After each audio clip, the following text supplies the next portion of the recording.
কামাল এবং রাজু দীর্ঘদিনের বন্ধু। দুজনেই ভূতের বাড়ির গল্প শুনতে ভালোবাসে। একদিন সন্ধ্যায় তারা গ্রামের বাজার থেকে ফিরে আসছিল। হঠাৎ তারা দেখতে পেল গ্রামের প্রাচীন এবং পরিত্যক্ত একটি বাড়ি। বাড়ির চারপাশে গাছ আর ঝোপঝাড়ে ঢাকা পড়ে গেছে। কামাল বলল, এই বাড়িটার কথা শুনেছিস? লোকজন বলে এখানে রাতে অদ্ভুত সব শব্দ শোনা যায়।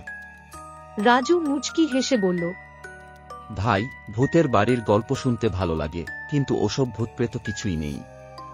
কামাল একটু ভয় পেলেও রাজুকে সাহস দিতে বলল, ভয় পাস না ভাই, চল দেখি কি হয়।